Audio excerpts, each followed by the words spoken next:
Okay, hi. So it's basically right now it's 12:07 and I'm currently in a meeting with Lubaba, which is our social media manager director, and we're going over a couple of things. I'm going to introduce her. Say, can you introduce yourself? Hi, my name is Zubaba. Rue Maghreb social media manager, and we're currently working on different strategies to attract more followers on Rue Maghreb. Wow. Yeah. So that's basically what we're doing right now. And usually this goes on for like about an hour-ish long. So that's what we're going to be doing for the next hour. Okay. So this is currently the second hour and I'm with the communications manager. So I'm going to have him introduce himself. Hi everyone, I'm so hyped. I'm based in Tangier. We're currently doing some translation from English to French to send over to some influencers.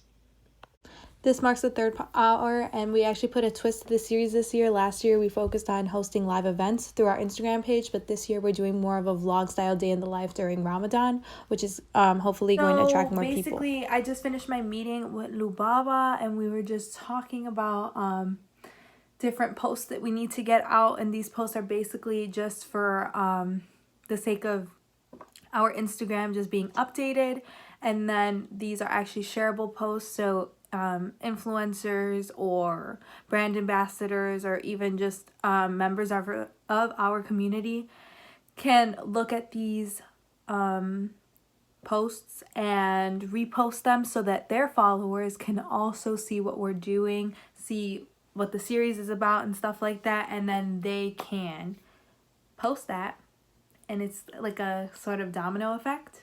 That's usually how we gain our followers, and that's also how we get a lot of attraction onto our page when we do things like this. So it also like creates some sort of like anticipation and stuff, which is really nice. So yeah, I'll get back to you later on. So this is usually a time where Lubaba and I like to compare our designs to make sure that it fits the brand perfectly for the Instagram page to be as presentable as possible. And sometimes I wonder what things would be like if we went with the flow about our style and branding, because branding means so much to us. Okay, so as we're reaching this hour, we've kind of went through a little problem with one of our customers, which basically made some sort of assumption that we treat all Moroccans the exact same way as we're treating him, which is a lack of communication. And this is not the first time that I've experienced something like this, but now that I do have a communications manager, it's a lot easier to deal with these problems rather than me just speaking Spanish and English. This is why we have a communications manager that speaks about 5 different languages. So that I think that's pretty cool, and also offers me the ability to really translate what's going on in the way that I'm seeing the situation and the way that he can possibly translate the situation over to our customer. So I'm going to have Sohaib speak a little bit about why communication is so important in a small business especially. So can you explain to us a bit? Okay, Sohaib, can you go into like why your role as communications manager is so important? Basically, in any type of business, communication is so important to keep links with your customers and make you aware about their concerns, which will better your relationship with them. And thank you so much. Thank you. Usually I spend my time on a screen, which is a bit stressful. I find myself at times to get really anxious at this point when sending out messages and making sure posts are all up to date.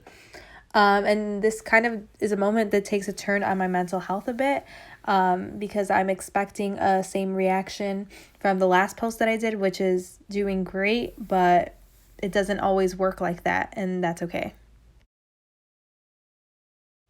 I got this part done pretty quick. This just took some time to make sure that everything was up to date, and checking our current following of 1,400 followers. And sometimes I wonder if we're credible enough as an account in order to reach these big influencers that we're sending these emails out to. 9th and the 10th hour, we just worked on our first day of the series and created some anticipation. For the 11th hour, I was basically just making sure that everything was under schedule. And then I was also making sure that everybody who was participating in the series was aware of when they were going to go up. And this was a bit tiring because I was also fasting during this time, so trying to stay consistent was a bit difficult, but we got through it. After a long-awaited time, this is finally the last day, which is also Eid, and I'm basically here to show you what we got done. So this is how we started off this series, the anticipation, all that kind of stuff, and making sure we're posting enough. Then we created this calendar to basically show who was going to go up for each day. We finally posted the Ramadan Mubarak, which is also the start of our series. And we got some videos done. We had some influencers post up their videos for the series and show a bit of their day in the life. As well as, some of them created their own videos, but some of them also went to post them on their stories. And this also got a lot of hype, and as well as the hashtags that we're using here. So that was really cool. We had people from Marrakesh, Spain, France, just a bunch of different places post about the series and participate. So we started off with 1,400 and now we're at 1,741 followers. So that is really good. We increased about 300 followers throughout this month, which is awesome and really encourages me to keep moving forward and see what's up for the future.